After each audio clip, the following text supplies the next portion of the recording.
The remarkable human capacity for being fooled. Here's a fact that I find endlessly fascinating. The human brain contains approximately 86 billion neurons, each capable of forming thousands of connections with other neurons, creating a network of such staggering complexity that if you try to count every synaptic connection at a rate of 1 per second, you would need roughly 3 million years to finish. You would also, one imagines, be rather bored by the end. This magnificent organ, the most complex structure in the known universe, capable of composing symphonies, solving differential equations, and experiencing the sublime terror of existence, can also be convinced to buy a pet rock. In 1975, a California advertising executive named Gary Dahl sat in a bar listening to his friends complain about their pets. Pets, they noted, required feeding, walking, veterinary care, and emotional attention. Dahl, in what one can only describe as either a stroke of genius or a devastating commentary on consumer culture, announced that he had the perfect pet. A rock. He was joking, but then he stopped joking. Dahl purchased smooth stones from a builder's supply store in Rosarita Beach, Mexico, for about a penny each. He packaged them in cardboard boxes designed to look like pet carriers, complete with air holes and a bed of straw. He wrote a 32-page instruction manual, The Care and Training of Your Pet Rock, filled with commands like sit and stay, at which the manual noted rocks excelled, and warnings about teaching your rock to attack, which required caution. And within 6 months, Gary Dahl had sold over 1.5 million pet rocks at $3.95 each, becoming a millionaire from what was, by any objective measure, the sale of ordinary rocks in fancy packaging. I mention this not to mock the purchasers, though one is somewhat tempted, but to make a point that will become rather important as we proceed. The same cognitive architecture that enables human beings to land spacecraft on distant moons also make us susceptible to purchasing rocks as pets. As they say in the software business, it's not a bug, it's a feature. Sort of. The brain that fooled itself. The human brain, you see, did not evolve to discern truth. It evolved to survive. These are not the same thing. Consider our ancestors in the African savanna some 200,000 years ago. When they heard rustling in the tall grass, they faced a choice. Assume it was wind, or assume it was a lion. Those who assumed lion and were wrong, suffered only the minor cost of unnecessary vigilance. Those who assumed wind and were wrong get eaten. Over countless generations, natural selection favored brains that erred on the side of seeing patterns, even when patterns weren't there. We are the descendants of the paranoid, the credulous, the ones who saw faces in the clouds and agency in the thunder. The skeptics, by and large, get eaten.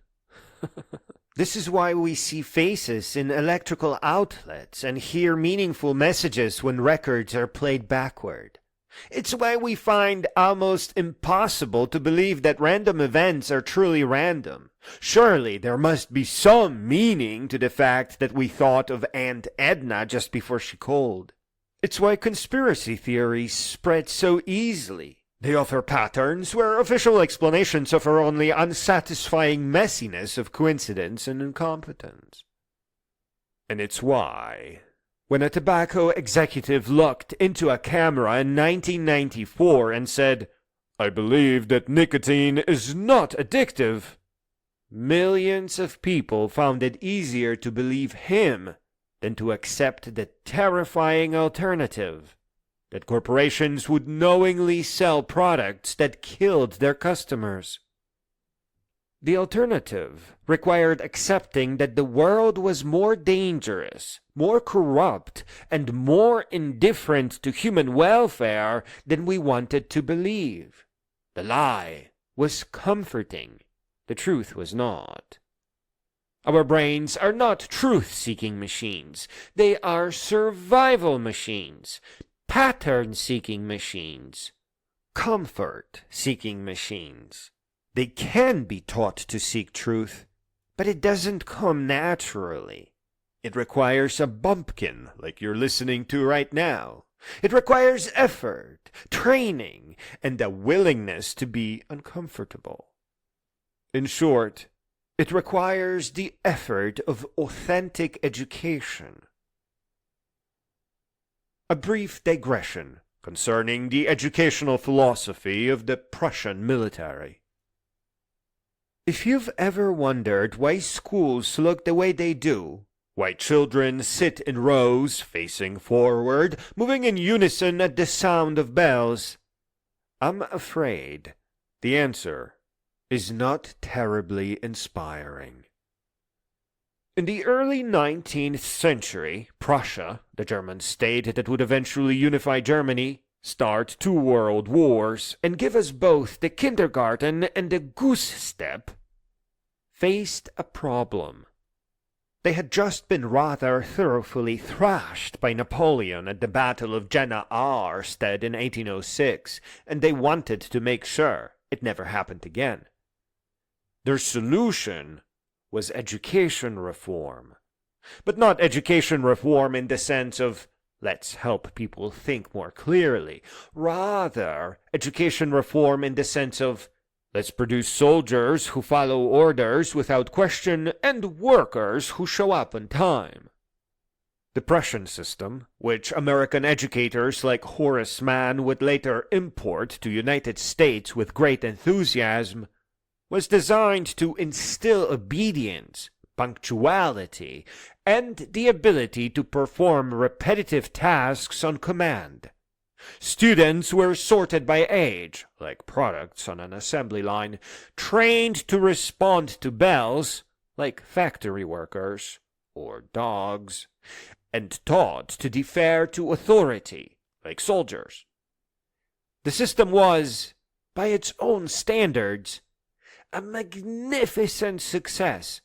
It produced armies that conquered Europe and factories that powered the Industrial Revolution.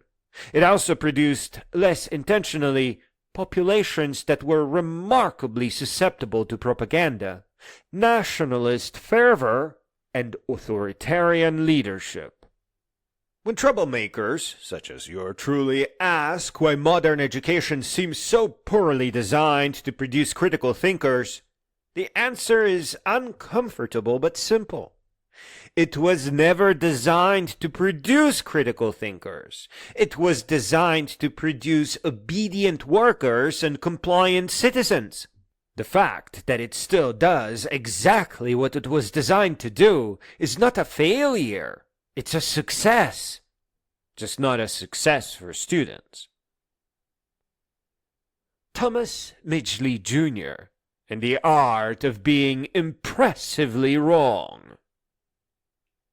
Let us now consider the remarkable case of Thomas Midgley Jr., a man who may have had more impact on Earth's atmosphere than any other single organism in the planet's 4.5 billion year history. Ladies and gentlemen, this is not a compliment. Midgley was a brilliant mechanical engineer and chemist who, in the 1920s, was tasked by General Motors with solving the problem of engine knock, the unpleasant pinging sound that early automobile engines made when the fuel mixtures ignited prematurely. He tested thousands of compounds before discovering, in December 1921, that tetraethyl lead eliminated the knock entirely. There was just one small problem. Lead is horrifically poisonous. This was not, it must be noted, a secret. The toxicity of lead had been recognized since at least the 2nd century BC, when the Greek physician Pedanius Dioscorides noted that lead makes the mind give way.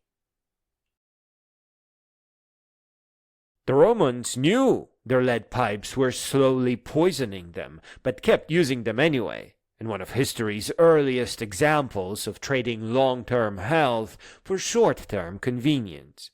Some historians have argued, somewhat controversially, that lead poisoning contributed to the fall of Rome itself. The evidence is mixed, but the irony is delicious. Midgley knew about lead poisoning. In fact, he experienced it himself while working on tetraethyl lead, and he had to take vacation to get some fresh air and recover. His colleagues were not so fortunate. At the Dew Point plant in Deepwater, New Jersey, which workers nicknamed the House of Butterflies because of the hallucinations lead exposure caused, 5 workers died in the first 2 months of production. Now here is where it gets interesting. Did General Motors halt production? Did they investigate alternatives? Did they, at minimum, warn workers of the dangers? No. They formed a new company called Ethyl Gasoline Corporation, marketed the product as ethyl, carefully avoiding the word lead, and sent Thomas Midgley himself to give a press conference in which he poured tetraethyl lead over his hands and inhaled its fumes for 60 seconds to demonstrate its safety. He was, at the time, still recovering from lead poisoning. The performance worked, the public was reassured, and for the next 70 years, lead was added to gasoline around the world, resulting in what historians now recognize as one of the largest mass poisoning in human history. Blood lead levels in Americans peaked in the 1970s at approximately 15 micrograms per deciliter, a level we now know causes measurable cognitive impairment. The economist Rick Nevin has calculated a disturbing correlation between lead exposure and violent crime rates, with crime waves following lead exposure by about 20 years. Midgley, meanwhile, went on to develop chlorofluorocarbons, CFCs, the chemicals that would later be discovered to be destroying the ozone layer. It has achieved the remarkable distinction of being personally responsible for 2 of the most environmentally catastrophic inventions of the 20th century. He died in 1944, strangled by a system of ropes and pulleys he had invented to help him get out of bed after contracting polio. I do not wish to suggest that the universe has a sense of irony, but I am also not in a position to deny it. Why smart people believe dumb things. Here is something that may surprise you. Intelligence by itself does not protect against deception. In some ways, it makes deception easier. This seems counterintuitive. Surely smart people should be better at spotting lies. Surely higher education should inoculate against manipulation. Alas, no. The problem is that intelligence without the specific training to recognize manipulation simply makes you better at rationalizing. Smart people don't believe fewer wrong things than less intelligent people. They believe wrong things more cleverly. They are better at constructing elaborate justifications for beliefs they hold for emotional or tribal reasons. They are better at spotting flaws in arguments they disagree with, while remaining blind to identical flaws in arguments that they favor. This phenomenon has a name: motivated reasoning. And it's why some of the most educated people in history have believed some of the most absurd things. Consider the doctors who, for decades, insisted that ulcers were caused by stress and spicy food, and dismissed the Australian researchers who suggested bacteria might be responsible. The researchers, Barry Marshall and Robin Warren, were correct. They would eventually win the Nobel Prize for their discovery. But for years, they were ignored or mocked by specialists who knew that bacteria couldn't survive in the acidic environment of the stomach. Consider the physicists who ridiculed the idea of continental drift when Alfred Wegener proposed it in 1912. Pointing out, quite correctly, that Wegener had no plausible mechanism for how continents could move. They were right about the mechanism. Wegener's theory was indeed wrong about how it happened, but they were wrong about the fundamental fact. The continents do move. It took 50 years and the discovery of plate tectonics before the scientific establishment accepted what the evidence had been suggesting all along.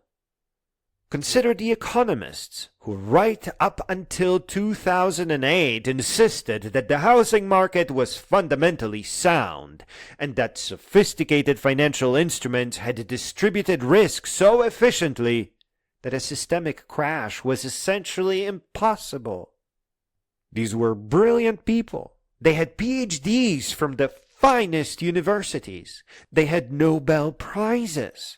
They were, as the event revealed, catastrophically wrong. Intelligence without humility is dangerous. Expertise without intellectual honesty is dangerous. The belief that your education makes you immune to error is the most dangerous belief of all. The manufacture of doubt. In 1953, executives from the major tobacco companies met at the Plaza Hotel in New York to discuss a problem. Science was beginning to suggest, rather convincingly, that their products killed people. Their response was not to make safer products. Their response was not to warn consumers. Their response was to manufacture doubt. They hired a public relations firm called Hill and Knowlton, the same firm that would later help the Kuwaiti government sell the first Gulf War to the American public. To refresh your memory, Kuwaiti government, in collaboration with various public relations firms, shaped public opinion in the United States regarding the Gulf War, 1990 to 1991. Specifically, they convinced the American public and the U.S. government to support military intervention in the war, which was primarily aimed at expelling Iraqi forces from Kuwait after Iraq's invasion of the country in August 1990.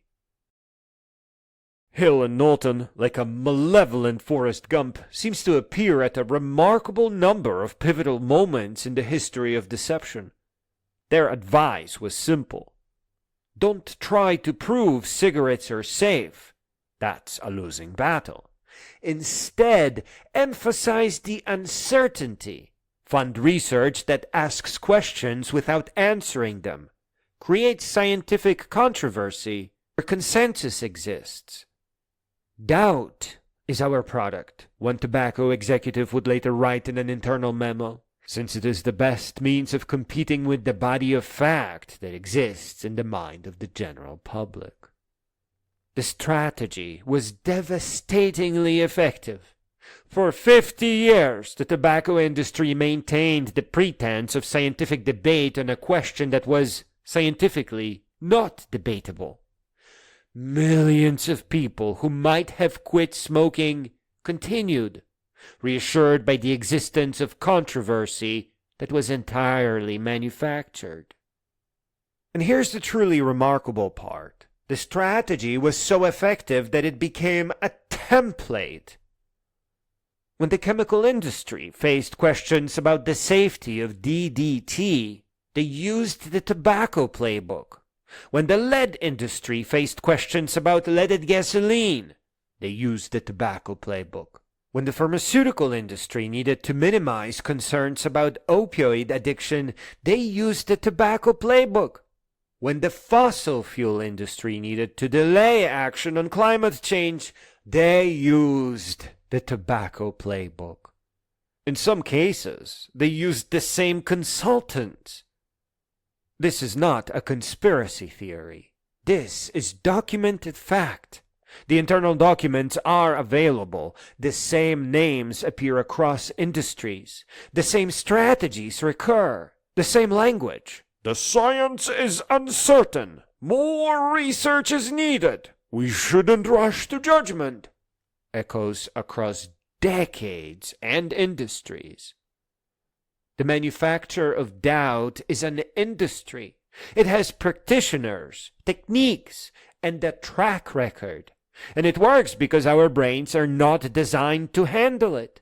We evolved to evaluate evidence, not to evaluate manufactured pseudo-evidence designed by professionals specifically to confuse us. A thought experiment. Imagine for a moment that you are a physician in 1847. You work at the Vienna General Hospital and you've noticed something troubling. Women giving birth in the wards staffed by medical students die of childbed fever at a rate of about 10%. Women giving birth in the wards staffed by midwives die at a rate of about 4%. The difference is stark, consistent, and unexplained. Your colleague, Ignaz Semmelweis, proposes a theory. Medical students, he notes, often come to the maternity ward directly from the autopsy room, where they dissect cadavers. Midwives do not perform autopsies. Perhaps, Semmelweis suggests, the students are carrying something, some cadaverous material on their hands that causes the fever. He proposes an experiment. Require medical students to wash their hands in a chlorine solution before examining patients. The result is dramatic. The mortality rate in the medical student ward drops from 10 to about 1%. You might think this would be cause for celebration.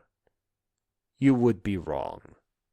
The medical establishment rejected Semmelweis' findings. They rejected them not because of insufficient evidence, the evidence was overwhelming, but because accepting them would require accepting that doctors themselves were killing their patients. The psychological cost of this admission was just too high. Semmelweis was mocked, marginalized, and eventually dismissed from the hospital.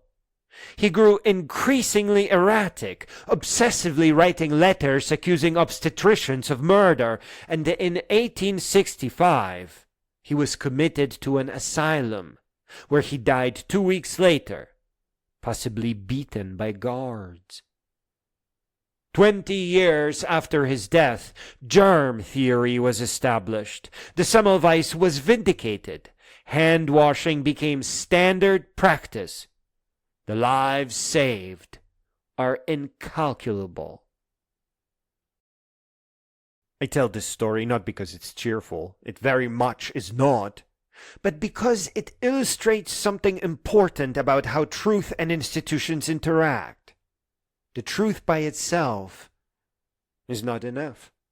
Truth requires institutions capable of recognizing it, and institutions are made of people, and people have egos, interests, and an extremely limited tolerance for being told they've been killing their patients.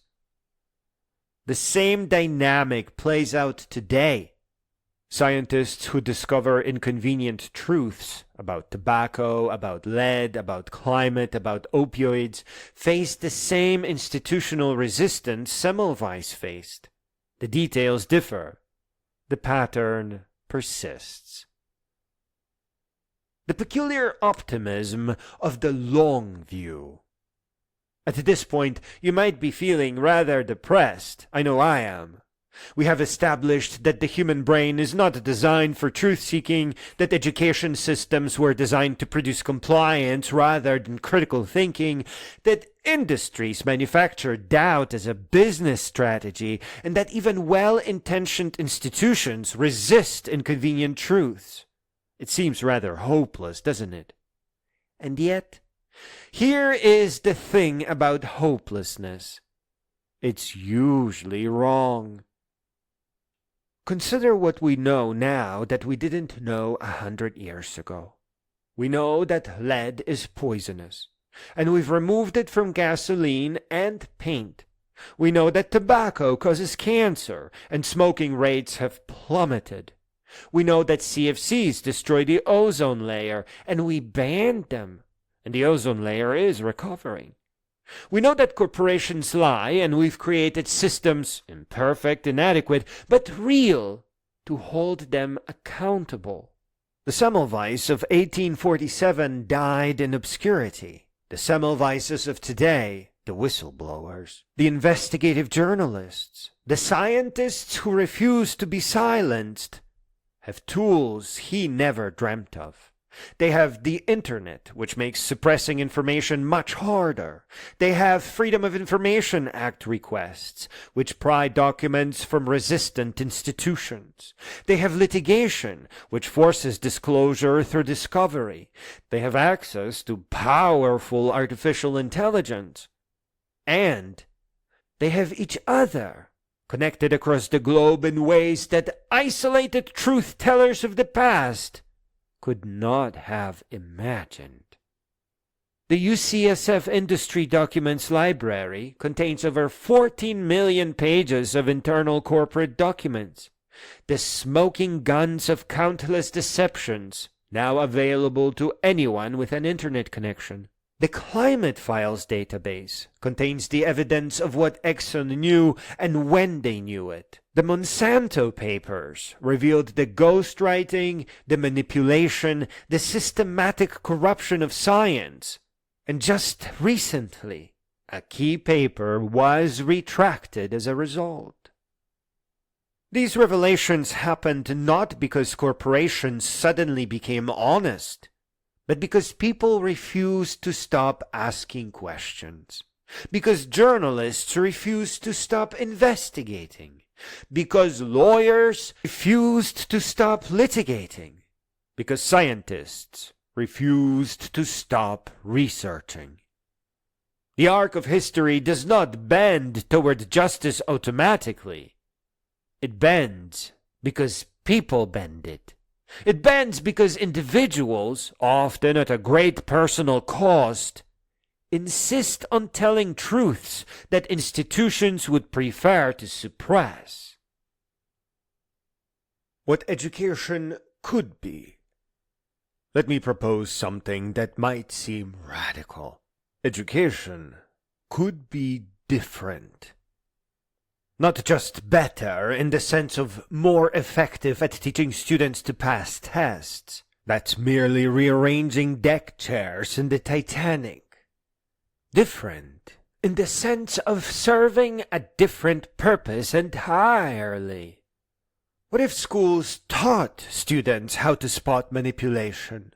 What if, alongside mathematics and literature, students learned the history of corporate deception? The tobacco playbook, the lead industry cover-up, the climate denial campaign.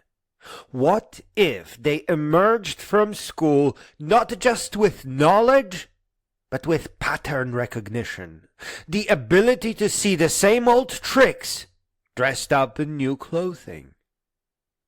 What if students learned, not as an afterthought, but as a central purpose of education, to ask, who benefits from this claim?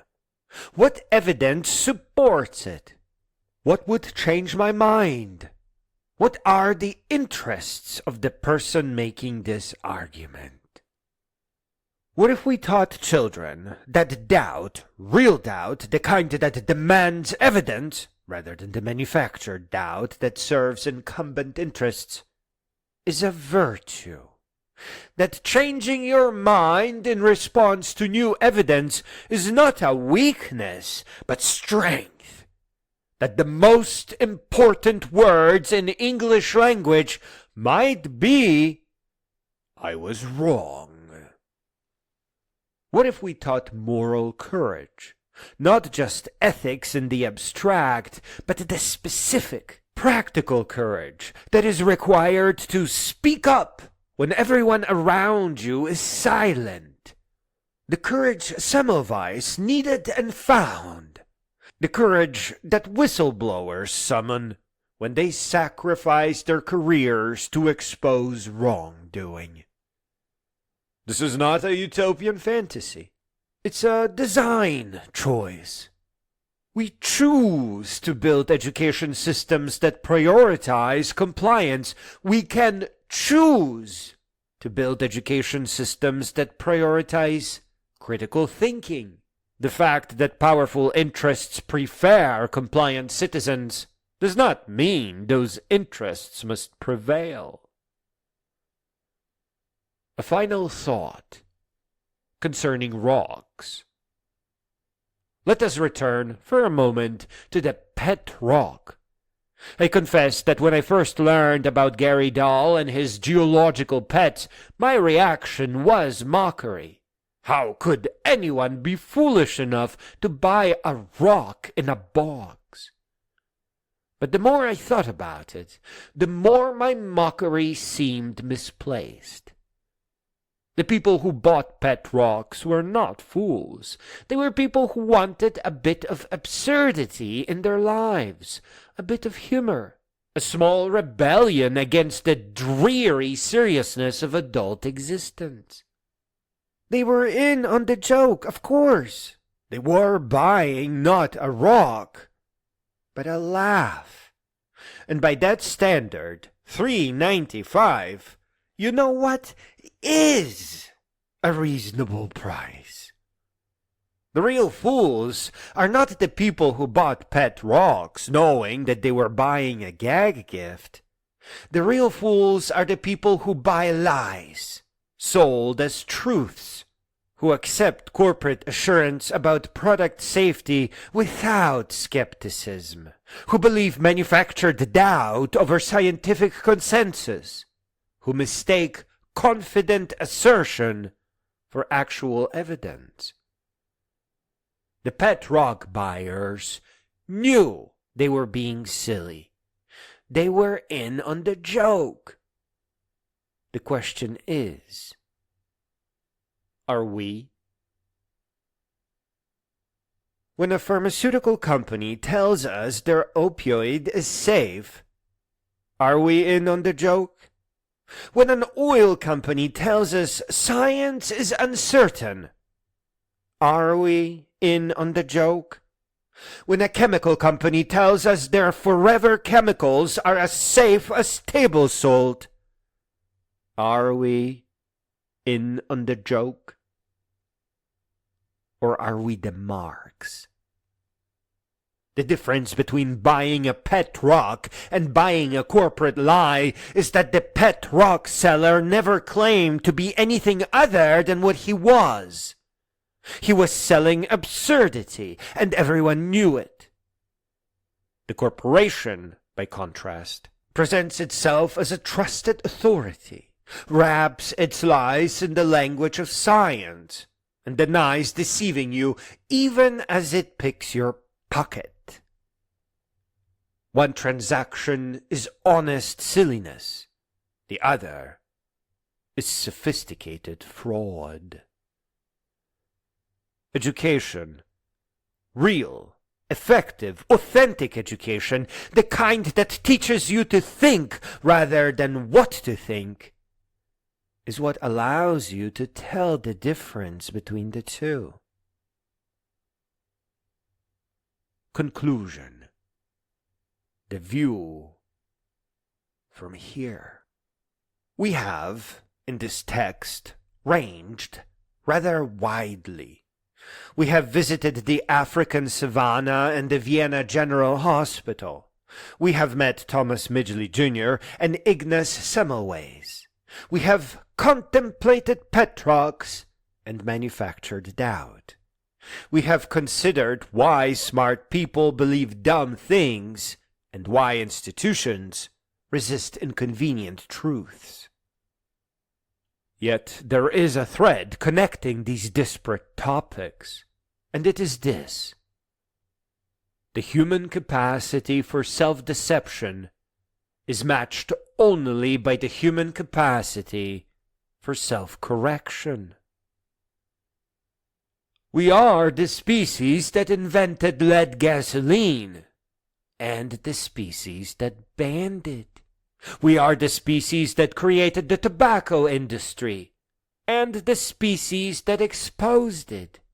We are the species that built systems of deception, and the species that tears them down. To be clear, and somewhat frightening, which of these capacities prevails is not predetermined. It depends on choices, on whether we build effective and authentic educational systems that cultivate critical thinking and bring children up to wisdom, on whether we create institutions that reward truth-telling, on whether we summon the courage to ask uncomfortable questions and accept uncomfortable answers. The view from here, I confess, is ambiguous. We can see both the scale of the deception and the possibility of its exposure. We can see both the forces arrayed against truth and the stubborn persistence of those who insist on telling it. What we cannot see, what no one can see, is how the story ends. That depends on us. But I will say this: the very fact that you are still listening to these words is evidence for hope. You have chosen to learn about the mechanisms of deception, which means you are less likely to fall for them. You have chosen to engage with uncomfortable truths, which means you are practicing the very skills that make manipulation much harder. A pet rock cannot read, it cannot think, it cannot question. It is exactly what it appears to be: an inert lump of mineral, doing nothing, changing nothing, learning nothing. But you are not a pet rock.